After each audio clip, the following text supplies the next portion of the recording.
지난 대선 때 0.74%포인트 차이로 졌잖아요. 예. 지금 그냥 똑같이 보수에서 단일 후보가 나온다고 전제를 해도 이재명의 승리를 위해 필요한 표는 0.37%포인트예요. 진보 진영, 그러니까 구진보, 아니면 민주당 내 좌파, 혹은 진보 정당 지지자들, 이랬던 사람들이 지금 막 난리 났잖아요. 네. 그렇다고 그 사람들이 국민의힘 찍겠습니까? 아니죠. 그렇죠. 집토끼를 워낙 튼튼하게 가지고 있다는 그 자신감이 있으니까 그 자신감을 바탕으로 자기가 대선에서 못 가져왔던 그 조그마한 표 한 조각, 그걸 갖겠다고 딱 던지면서 동시에 본인을 향한 이 이재명 범죄 프레임, 이거를 다 한 번에 넘겨버리는 굉장히 묘수였죠.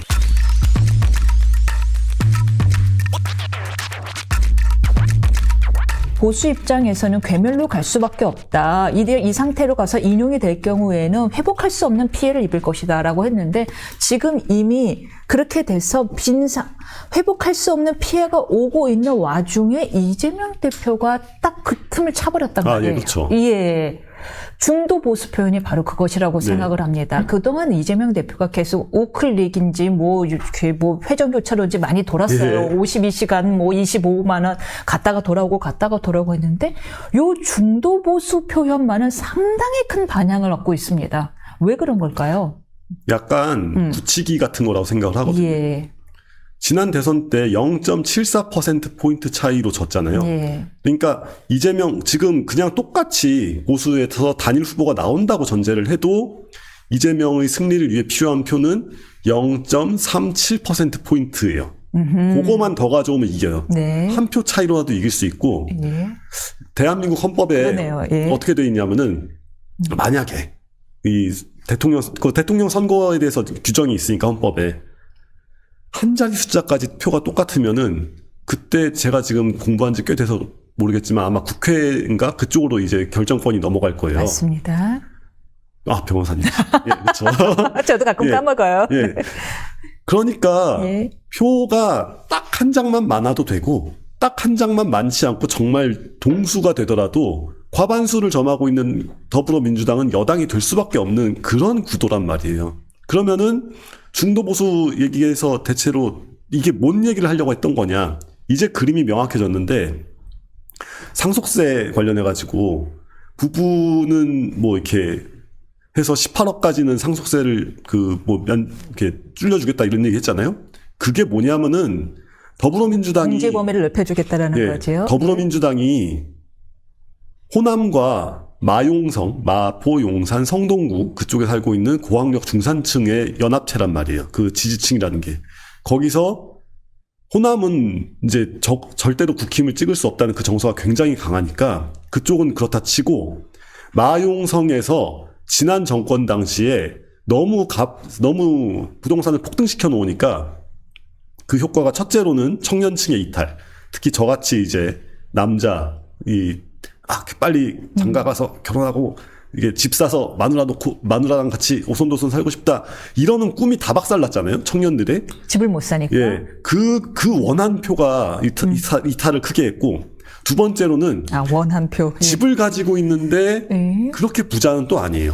근데 집값이 하도 오르니까 세금이 팍 뛰어가지고 민주당이 만들어놓은 종부세에 그냥 딱 목이 걸려버린 사람들, 이 사람들이 분노해가지고 대거 이탈했습니다. 안 찍거나 아예 국힘을 찍어버렸단 말이에요. 예. 지금 전자는 어떻게 할 수 없으니까 나중에 얘기할 일이 있겠지만 막 22대 남들을 뭐 도태시키라는 등 막 별소리를 다 하잖아요. 고립시켜라. 네, 고립시켜라. 뭐 이런 소리를 하고 있고, 후자의 경우는 돈으로 달래겠다. 돈으로 달래겠다. 예. 라고 하면서 세수가 빵꾸가 나건 말건 일단은 그냥 상속세 관련해서 국힘 라인을 따라가는 척을 하면서 그냥 그것만 얘기하면은 임팩트가 없잖아요. 그러니까 중도 보수 같은 워딩을 차지를 해버리는 겁니다. 네. 그러니까 거기서 발생하는 또 다른 효과가, 이거는 유승민 전 의원이 제대로 얘기를 했는데, 원래 그 전까지는 이재명 하면은 피의자, 범죄자, 뭐 이렇게 중도층에서도 사실 속으로 이재명 너무 구린 게 많지, 주변에 죽은 사람 몇 명이야, 뭐 이런 얘기들을 하고 있었는데, 논란을 논란으로 덮은 겁니다. 논란을 아, 논란? 예, 논란으로 덮었어요. 너가 보수라고? 예. 라고 이제 양쪽 진영에서 예, 그쵸. 이야기를 하죠. 네. 갑자기 중도 보수냐 아니냐 이걸로 화제가 넘어왔는데 지금 이재명 2심을 앞두고 이재명이 실제로 그 범죄를 저지른 것이 뭐 맞다고 생각될 때 형량이 얼마가 나와야 되냐? 이재명 범죄자 프레임에서 예. 갑자기 이재명 중도 보수 프레임으로 넘어와 버렸단 예. 말이에요.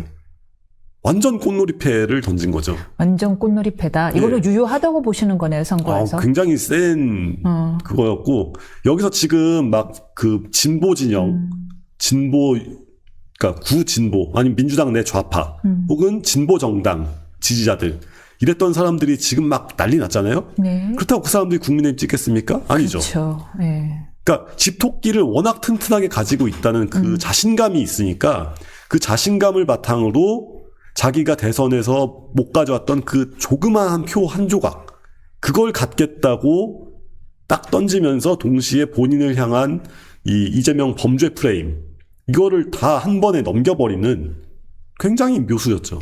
묘수였다는 표현을 주셨는데 저도 약간 이재명 대표의 중도 보수라는 표현에서 왠지 그렇게도 할 수 있겠다는 생각이 예. 드는데 이재명 대표의 말에 신뢰가 있어서가 아니고요. 그쵸. 그게 아니라 이재명 대표가 민주당에 워낙에 부채의식이 없잖아요. 예. 워낙 부채의식이 없으니까 저 사람은 민주당의 오래된 가치를 지킬 예. 필요성을 어차피 못 느낄 테니 뭐 본인 주장대로라면 실용주의적으로 예. 그리고 우리 노 의원님 주장대로라면 기회주의적으로 또 색깔을 예. 얼마든지 바꿀 수 그쵸. 있는 사람이다. 예. 인데 결과적으로 그것이 우리 중도 보수 입장에서는 결과적으로 어쨌든 우리 삶만 나아가게 하면 된단 말이에요. 네, 말씀하신 것처럼 20, 30대 많은 남성들이 20, 30대 남성들이 이 지금 뭐 탄핵 반대에도 나선 이유 중에 하나가 진보라고 불리는 세력들의 잔혹성에 놀랐기 때문인데, 그쵸. 그쵸? 만일 지금처럼 중도 보수를 나는 중도 보수로 나아가겠다라고 하면 그 잔혹성의 진보의 잔혹성에 놀랐던 사람들의 마음이 조금 돌아설 수 있을까요? 20, 30대에 가까운 분으로서. 그런 식으로 네. 그러니까 국민의힘과 그 관련자들이 많이들 망각하고 있어가지고 제가 틈날 때마다 얘기해 주는 게 있는데 네. 민주당을 안 찍었던 지난 대선에서 민주당을 안 찍었던 표의 상당수는 언제라도 용서해 줄 준비가 되어 있는 사람들이다. 용서해줄 예. 준비가 되어 있다. 그냥 이재명이 아닌 척, 좀 미안한 척만 해도 에이 그래도 국힘 어떻게 찍어? 에이 뭐 이러면서 민주당을 찍어줄 태세가 돼 있는 사람들이 굉장히 많고 굉장히 저는, 유동적이군요. 예, 저는 지난 대선에서 민주당의 패배를 안겨준 0.74%가 그렇게 단단한 표가 아니라고 생각합니다. 그게 네. 굉장히 쉽게 움직이는 표고 그걸 가져오기 위한 행보를 우습게 보면 안 된다. 지금 귀에 정말 쏙 들어왔어요. 그들은 언제든지 용서할 예. 준비가 되어 있는 사람들이다. 굉장히 유동적이고 그들이야말로 사실 실용적인 거죠. 그렇죠. 예, 맞습니다. 먹고 사는 문제가 가장 중요한 사람들이고요.